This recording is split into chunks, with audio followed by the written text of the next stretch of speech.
รายการภาคข่าวภายในแขวง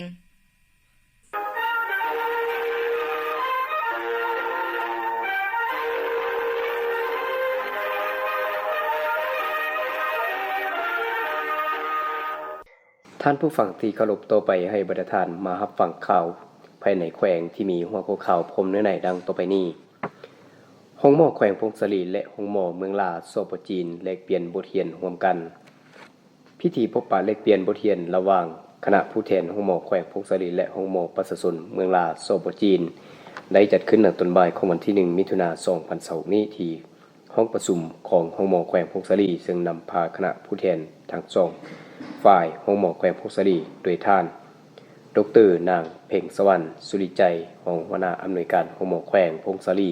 พร้อมด้วยคณะและนำพาคณะผู้แทนห้องหมอประชาชนเมืองลาสปจีนนำโดยท่านนางกุลยูรีรองอำนวยการห้องหมอประชาชนเมืองลาสปจีนพร้อมคณะ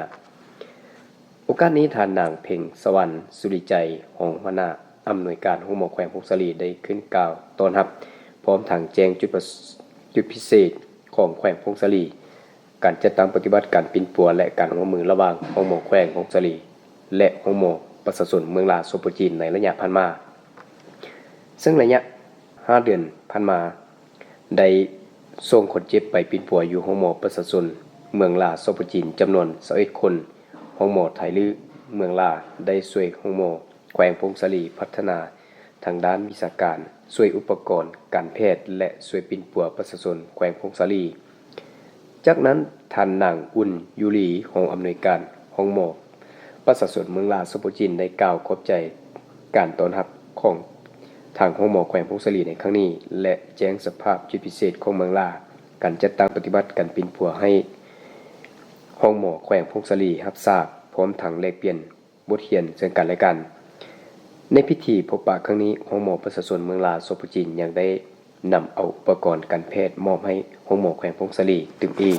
โดยภาคหักฐานแผนกสาธารณสุขแขวงพงศลีขยายสมาชิกพรรค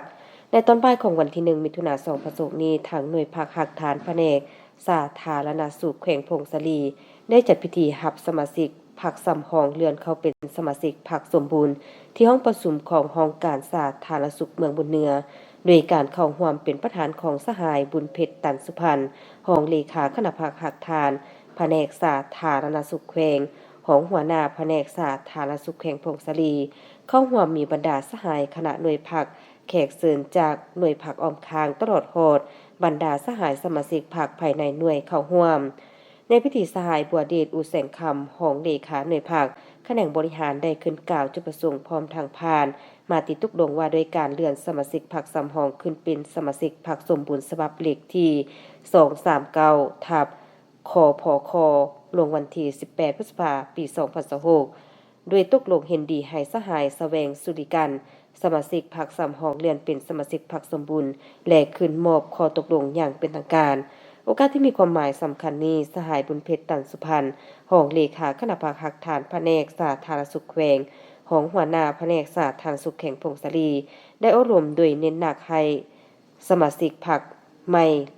หลายด้านเป็นต้นเมนยกให้เห็นต้นกำเนิดของพรรคประชาชนปฏิวัติลาวถาดแท้หมุนเสือของพรรค5หลักการ3ทิศนำของพรรคข้อห้ามของสมาชิกพรรคสิทธิและระยะเวลาของสมาชิกพรรคสมัยสำรองโดยสมาชิกพรรคใหม่ต้องตั้งหน้าค้นคว้าฝึกฝนหล่อหลอมตนเองในทุกด้านเพื่อพัฒนาก่อสร้างตนเองให้ก้าวหน้าและเป็นสมาชิกที่ดีและนักแน่นในต่อหน้าแผนกศึกษาธิการและกีฬาแขวงพงศลีปรึกษาหารือเกี่ยมความพร้อมซบเสียงจบชั้นมัธยมศึกษาม.4 และม.7 ประจำศุกร์เฮียน2025-2026ต้นเช้าวันที่1มิถุนายน2020นี้ที่ห้องประชุมแผนกศึกษาธิการและกีฬาแขวงได้จัดกองประชุมปรึกษาหารือเกี่ยวกับการก้าวเกี่ยมความพร้อมซบเสียงจบชั้นมัธยมศึกษาตอนต้นม.4 และตอนปลายม.7 ประจำศุกร์เฮียน2025-2026โดยการเป็นประธานของท่านคำเพชรจิตปัญญากรรมการพรรคแขวงหัวหน้าแผนกศึกษาธิการและกีฬาแขวงรองประธานคณะพิสอบสีนำรวมและตัดสินผลการซบเสียงมีท่านสายคำยืนสมบัติคณะภาคหักฐานรองหัวหน้าแผนกศึกษาธิการและกีฬาแขวงผู้รับผิดชอบเวียกงานวิชาการทั้งเป็นคณะพิสอบสีนำรวมและตัดสินผลการซบเสียง บรรดาท่านอนุกรรมการสบสิ่งแต่ละภาคส่วนเข้าร่วมรวมทั้งหมด25ท่านหญิง10ท่านในการประชุมคณะพิสอบได้ขึ้นผ่านโคตกลงของรัฐมนตรีกระทรวงศึกษาธิการและกีฬาว่าด้วยการแต่งตั้งคณะสีนำขั้นแขวงและโคตกลงของประธานคณะกรรมการสีนำขั้นแขวงว่าด้วยการแต่งตั้งอนุกรรมการฝ่ายต่างๆและระเบียบการสบสิ่งการกระเกี่ยมการจัดตั้งและเคลื่อนไหวของคณะสภกิจพร้อมเดียวกันนี้ในการประชุมยังได้รับฟังการสรุปทดถอนบทเรียนการสบสิ่งจบชั้นสามัญศึกษาม.4 และม.7 สกเรียน 2024-2025 ผ่านมารับฟังการอบรมให้ทิศชี้นำแก่คณะรับผิดชอบฝ่ายต่างๆจากนั้นคณะรับผิดชอบกองประชุมได้สืบต่อแนะนำการหมายแจ้คำตอบของนักเรียนม.7 และเอกสารที่ถูกกลับคืนมาแผนกศึกษาธิการและกีฬาแขวงผ่านทางบทบันทึกพร้อมทั้งให้ผู้เข้าร่วมกองประชุมได้มีคำเห็นคิดคำเห็นสนทนาและเปลี่ยนซึ่งกันและกันต่อกับบรรดาเอกสารที่เกี่ยวข้องอย่างโกงไปโกงมาเพื่อความเป็นเอกภาพและเป็นบนเองในการจัดตั้งปฏิบัติตัวจริงในกองประชุมได้เห็นดีเป็นเอกภาพกำหนดศูนย์เปิดปานสบเสียงทั่วแขวงยังเป็นทางการสำหรับเสียงจบชั้นม.4 ระหว่างวันที่10-12 มิถุนายน 2026 ที่เมืองขวาและม.7 จะดำเนินการสบเสียงระหว่างวันที่17-19 มิถุนายนที่เมืองบุญใต้ในโอกาสกองประชุมผู้มีความหมายความสำคัญนี้ประธานกองประชุมได้อบรมและเรียกร้องให้คณะพิสอบแต่ละขั้นก็คืออนุกรรมการสบสิ่งทุกภาคส่วนจงยกสูงความรับผิดชอบหน้าที่การเมืองสติต่อการจัดตั้งจรรยาบรรณจริยธรรมต่อการปฏิบัติหน้าที่ที่ได้รับการมอบหมายจากขั้นถึงเสื้อสู่ความเป็นเจ้าการรักษาการหัวไหล่ข้อมูลอย่างเด็ดเข้มงวดให้แต่ละภาคส่วนเสื่อมซึมกำแน่นหน้าที่ความรับผิดชอบของตนให้ละเอียดถี่ถ้วนลึกซึ้งและจัดตั้งปฏิบัติด้วยความรับผิดชอบสูงประสานสมทบกับขั้นเมืองและโรงเรียนกวดกาคืนการกระเกี่ยมความพร้อมด้านพิธีการสถานที่อำนวยความสะดวกด้านสภาพแวดล้อมต่อทุกภาคส่วนเพิ่มทวีการประสานงานการติดตามกฎกระบวนการจัดตั้งปฏิวัติการสบสิ่งแต่ละขั้นอย่างใกล้ชิดติดเทศพร้อมทั้งบันทึกรายงานสภาพกันตามแต่ละระยะให้ขั้นถึงรับทราบอย่างเป็นปกติและตัวเนื่องเพื่อแก้ไขปัญหาอาจจะเกิดขึ้นในให้ทันการรับประกันให้การจัดตั้งปฏิบัติการสบเสียงม.4 และม.7 ครั้งนี้ได้รับผลสำเร็จอย่างมีประสิทธิภาพและประสิทธิผลที่สูงเมืองขวาเฉลิมฉลองวันปลูกต้นไม้แห่งชาติวันสิ่งแวดล้อมโลกและวันสิ่งแวดล้อมแห่งชาติวันอนุรักษ์สัตว์น้ำสัตว์ป่าแห่งชาติพิธีดังกล่าวได้จัดขึ้นในตอนเช้าของวันที่1มิถุนายน 2026 นี้ที่พามไสของเมืองขวาแขวงพงศลีโดยการให้เกียรติเข้าร่วมของทานสอนสนุกศรีสุราษฎร์กรรมการพรรคแขวงเลขาพรรคเมืองหัวหน้าคณะสมาชิกประชาชนแขวงประจำเมืองขวามีท่านคำไลพรหมสวรรค์กรรมการพรรคเมืองหัวหน้าห้องการกสิกรรมและสิ่งแวดล้อมเมืองขวามีบรรณาธิการคณะประจำพรรคเมืองกรรมการพรรคเมืองหัวหน้าห้องการหัวหน้ากองประชาการปกสอำนวยการโรงเรียนโรงมอญพนักงานราชการพนักงานบำนาญโครงการบริษัทเลขาพรรคกลุ่มเลขาพรรคในบ้านพร้อมด้วยประชาชนออมข้างเทศบาลเมืองขวาเข้าร่วมท่านคำไลพรหมสวรรค์ได้ขึ้นผ่านประวัติย่อ3วันสำคัญคือวันปลูกต้นไม้แห่งชาติวันที่1มิถุนายนวันสิ่งแวดล้อมโลกและสิ่งแวดล้อมแห่งชาติ5มิถุนายนวันปล่อยป่าและอนุรักษ์สัตว์น้ำสัตว์ป่า13กรกฎาคมซึ่งได้กล่าวว่าป่าไม้มีความสำคัญที่สุดต่อการพัฒนาเศรษฐกิจสังคมแห่งชาติท้องถิ่นโดยทางตรงและทางอ้อมในการปกปักรักษาดินแหล่งน้ำและชีวนานาพันธุ์ให้มีความอุดมสมบูรณ์พร้อมทั้งลดผ่อนผลกระทบของการเปลี่ยนแปลงดินฟ้าอากาศซึ่งบทบาทนี้มนุษย์เฮาบ่สามารถจะเฮ็ดแทนได้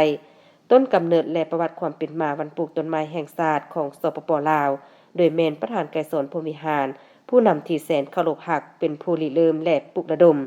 เพื่อเป็นการสร้างจิตสำนึกให้แก่ปวงชนลาวทั้งชาติในการรักษาธรรมชาติและพื้นฟูป่าไม้ที่ถูกทำลายในปางสงครามเพื่อได้นำพาพนักงานทหารตำรวจและประชาชนร่วมกันปลูกต้นไม้เป็นครั้งทำอิฐในวันดังกล่าวโดยมีการแบ่งประเภทป่าไม้อย่างชัดเจนป่าป้องกันป่าสงวนและป่าผลิตเพื่อวางแผนการนำใช้และปกปักรักษาให้ถูกต้องตามหลักวิทยาศาสตร์ในปัจจุบันสปป.ลาวยังคงสืบต่อสุขอยู่การปลูกต้นไม้ฟื้นฟูป่าเพื่อบรรลุเป้าหมายเพิ่มความชุ่มชื้นและอัตราการปกคลุมของป่าไม้ให้ได้70%ของเนื้อที่ทั่วประเทศ แนวสาเหตุให้ลาวกลายเป็นประเทศที่มีการพัฒนาสีเขียวและยืนยงอย่างแท้จริงการกำหนดเอาวันที่13กรกฎาคมของทุกปีเป็นวันปล่อยปลาวันอนุรักษ์สัตว์น้ำและสัตว์ป่าแห่งชาติ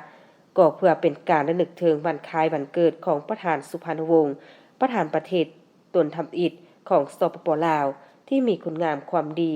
และผลงานอันใหญ่หลวงที่ได้อุทิศให้แก่ภารกิจแห่งการต่อสู้กู้ชาติก็คือการปกปักรักษาและสร้างสรรค์พัฒนาประเทศชาติอีกประการที่2แม่นเพื่อเป็นการปลุกจิตสำนึกให้แก่อนุชนเยาวชนของชาติก็คือลูกหลานผู้เกิดใหม่ใหญ่รุ่นให้มีสติหักห่วงแหนสัตว์น้ำและสัตว์ป่าทั้งเป็นการปลุกระดมทั่วปวงชนเข้าร่วมการคุ้มครองปกปักรักษาพัฒนาและนำใช้สัตว์น้ำและสัตว์ป่าในสาเหตุให้ประชากรสัตว์น้ำและสัตว์ป่า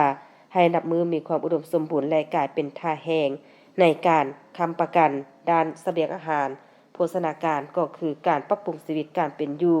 ของประชาชนลาวให้นับมือดีขึ้นและประการที่3เป็นเพื่อเป็นการสืบสานหิตของประเพณีในช่วงเข้าพรรษาห้ามบ่ให้ฆ่าสัตว์ตัดชีวิตให้มีความหมายความสำคัญยิ่งขึ้นโอกาสนิทานสอนสนุกศรีสุราษฎร์ได้เรียกร้องมาอย่างพนักงานธนาคารกำลังป้องกันศาสตร์ป้องกันความสงบนักธุรกิจพ่อค้าสาวขายพ่อแม่ประชาชนระดับเผ่าโครงการลงทุนภายในและต่างประเทศที่ดำรงชีวิตอยู่ภายในเมืองครัวจงพร้อมกันมีส่วนร่วมประกอบส่วนเข้าในการรักษาแนวพันธุ์ที่สูญพันธุ์ไปจากธรรมชาติของพวกเขาปีนี้ทางการนำภาครัฐของเมืองได้พร้อมด้วยห้องการเกษตรกรรมและสิ่งแวดล้อมสมทบกับองค์การปกครองท้องถิ่นทั่วเมืองได้เปิดพิธีเพื่อสร้างขบวนการปลูกไม้อยู่ภายในท้องถิ่นตนให้เป็นขบวนฟดฟืนโดยมีการวางแผนการปลูกไม้ให้เป็นป่าเพื่อปกปักรักษาสิ่งแวดล้อมอยู่ในขอบเขตป่าป้องกันป่าสงวนตามยอดห้วยต้องปลูกไม้เพื่อรักษานำในยอดห้วยจะเป็นที่ดินของบุคคลนิติบุคคลหรือกรมกองรวมหมู่ก็ดีต้องได้ส่งเสริมปลูกไม้อุตสาหกรรมเป็นสินค้าเพื่อทดแทนฉะนั้นทางรัฐบาลจึงได้กำหนดเป็นแผนยุทธศาสตร์ป่าไม้ซึ่งวางขาดหมายสู่ส่วนรักษาที่ดินป่าไม้จะยกระดับความปกคลุมป่าไม้ให้ได้70ส่วนห้อยของเนื้อที่ทั่วประเทศในนี้สำหรับเมืองเฮาได้มีเนื้อที่ป่าไม้ปกคลุม 62.77 ส่วนห้อยฉะนั้นเมืองขวาต้องได้บุกบืนเพื่อฟื้นฟูป่าธรรมชาติปลูกไม้ด้วยการส่งเสริมทุกภาคส่วนเศรษฐกิจผู้ประกอบการและภาคส่วนต่างๆในสังคมให้เข้าร่วมปลูกต้นไม้ตามท่าแห่งและเงื่อนไขตนตัวจริงจากนั้นได้จัดพิธีบวชหวังสงวนเท่าซอยพร้อมทั้งปล่อยปลาลงสู่นำอู่นำภาคคืนสู่ธรรมชาติจำนวน 4,000 ตัวเพื่อเป็นการอนุรักษ์และปกปักรักษาชีวนานาพันธุ์ให้มีความยืนยงที่พันกับการล่องเรือท่องเที่ยวสายนำอู่นำภาคและพร้อมกันปลูกต้นไม้ประดับตัวเมืองที่สวนสาธารณะเมืองเพื่อเป็นการสร้างจิตสำนึกให้แก่ปวงชนลาวทั้งชาติในการรักษาธรรมชาติและฟื้นฟูป่าไม้ที่ถูกทำลายด้านบริหารสปป.จีนและกองบัญชาการปกส3แขวงภาคเหนือแห่งสปป.ลาวและเปลี่ยนบทเรียนนำกันวันที่29พฤษภาคม2026ที่ผ่านมานี้ที่ห้องแฮมจิงลานเมืองลาแขวงยุนนานแห่งสปป.จีนได้จัดกองประชุมพบปะแลกเปลี่ยนเวียกงานต้นปี2026ด้านกวดขนเข้าออกเมืองป้องกันชายแดนบ่หันแห่งสปป.จีนและกองบัญชาการปกส3แขวงภาคเหนือแห่งสปป.ลาวคือกองบัญชาการปกสแขวงพงศลีกองบัญชาการปกสแขวงหลวงน้ำทานและกองบัญชาการปกสแขวงอุดมไซฝ่ายจีนนำโดยทานลียุนซึงหัวหน้าด่านกวดขนเข้าออกเมืองป้องกันชายแดนบ่หันแห่งสปป.จีนฝ่ายลาวนำโดยทานพันเอกบัวเงินสิทธิวงศ์ของหัวหน้ากองบัญชาการปกสแขวงพงศลีมีทานพันเอกขำแฟงวิประเสริฐของหัวหน้ากองบัญชาการปกสแขวงหลวงน้ำทานและทานพันโททองสวรรค์ปัญญาขันธ์หัวหน้าห้องสันติบาลปกสแขวงอุดมไซพร้อมคณะทั้ง2ฝ่ายเข้าร่วมกรมประชุมได้ทบทวนคืนสภาพการร่วมมือในการปกปักรักษาชายแดนในระยะผ่านมาเป็นต้นการร่วมมือกันในการปฏิบัติกฎหมายร่วมลัดตระเวนตามชายแดนในการแก้ไขปัญหาสภาพข้ามแดนผิดกฎหมายค้าขายเถื่อนค้าขายยาเสพติดชายแดนได้ค้นคว้าตีราคา5วิธีแก้ไขปัญหา กลอุบายและรูปการเคลื่อนไหวของกลุ่มคนที่บ่ดีต่อลาวจีนโดยเฉพาะแม่นเป้าหมายนักสืบสอดแนมผู้ก่อการร้ายที่เข้ามาโฆษณาใส่ให้ไป4ผู้นำพรรครัฐและ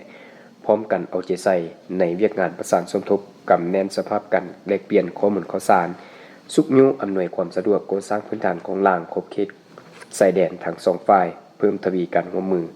สกัดกั้นและต้านยาเสพติดอาชญากรรมประเภทต่างๆให้สอดคล้องตามหลักการวิชาการวิชาเฉพาะที่ถูกตามระเบียบกฎหมายของทั้ง2ประเทศเอาใจใส่โฆษณาและศึกษาอบรมประชาชนบรรณาภาผู้อยู่2เบื้องชายแดนให้ยกสูงความรู้และปฏิบัติสนธิสัญญาเกี่ยวกับระเบียบการคุ้มครองชายแดนทางบกระหว่าง2ประเทศนอกนั้นกองประชุมยังได้ทบทวนขึ้นและยกให้เห็นเวียกงานการประสานสมทบระหว่างด้านกวดคนเข้าออกเมืองป้องกันชายแดนโบฮันสปจีนและกองบัญชาการ3แขวงภาคเหนือลาวที่ได้มีการพัวพันประสานสมทบกันอย่างแน่นแฟ้นในการปฏิบัติกฎหมายลาดตระเวนร่วมกันเพื่อรักษาความสงบความเป็นระเบียบเรียบร้อยตามชายแดนของ2ประเทศการพัวพันร่วมมือช่วยเหลือซึ่งกันและกันบนพื้นฐานจิตใจสามัคคีมิตรภาพและร่วมมือจากนั้นทาง2ฝ่ายได้ลงนามเซ็นบทบันทึกร่วมกันเพื่อเป็นบนอิงในการจัดตั้งปฏิบัติเนื้อในของกองประชุมในครั้งนี้อีกด้วยกองพันน้อยทหาร19ได้จัดพิธีปลูกต้นไม้แห่งชาติวันที่1มิถุนายน2026นี้กองพันน้อยทหาร19ได้จัดพิธีปลูกต้นไม้ขึ้นเนื่องในโอกาสวันปลูกต้นไม้แห่งชาติครบรอบ46ปี1มิถุนายน1985 1มิถุนายน2026และวันเด็กน้อยสากลครบรอบ101ปีเข้าร่วมมีพิธีมีสหายพันโทจันไสคำสวรรค์เลขาคณะพหักฐานหัวหน้าการเมืองกองพันน้อย19เป็นผู้นำพามีสหายพันโทคำเอ็นแสนสวงรองเลขาคณะพหักฐานหัวหน้าการทหารมีคณะพักคณะบรรษาตลอดฮอดพนักงานนักรบภายในกรมกองเข้าร่วมต้นไม้ที่นำมาปลูกในครั้งนี้ประกอบมีต้นไม้ไหหมากจำนวน436ต้นต้นไม้ประดับ235ต้นในการปลูกต้นไม้ในครั้งนี้แม่นปลูกใส่พื้นที่ขอบเขตอ้อมแอมคายคูและบ่อนเนื้อที่ดินเปล่าวางของกรมกองทั้งนี้ก็เพื่อเป็นการปลูกทดแทนต้นไม้ที่ถูกทำลายในระยะผ่านมาเพื่อให้กรมกองมีความสดชื่นร่มเย็นและกลายเป็นคายคูสีเขียวนอกจากนี้ทั้งเป็นการสร้างขบวนการคำนับหับตอนวันสำคัญต่างๆของภาคของชาติให้มีบรรยากาศฟูดฟื้นพร้อมทั้งเป็นการฟื้นฟูป่าไม้และรักษาสิ่งแวดล้อมให้ยืนยงสวยสดงดงามและร่มเย็นตลอดไปต่อไปให้ประธานมาฟังข่าวพยากรณ์อากาศประจำวันที่2มิถุนายน2026สภาพรวมความกดดันต่ำของอากาศร้อนมีกำลังอ่อนปกคลุมอยู่ทั่วทุกภาคของประเทศลาวสมทบกับกระแสลมตะวันตกเฉียงใต้พัดปกคลุมซึ่งจะเฮ็ดให้อากาศร้อนอยู่ทั่วไปและจะร้อนเอาอยู่บางบริเวณพร้อมจะมีฝนตกฟ้าร้องฟ้าเหลื่อมในระดับค่อยปานกลางพร้อมมีลมพัดแรงเป็นบางโอกาสในแต่ละภาคพยากรณ์อากาศในเวลา 7:00 นของวันที่2มิถุนายน2026เวลา 7:00 นของวันที่3มิถุนายน2026สภาพอากาศของแขวงพงศาลีและบรรดา7เมืองคือเมืองพงศาลีเมืองบุญเหนือเมืองยะอูเมืองบุญใต้เมืองสัมพันธ์เมืองควาและเมืองใหม่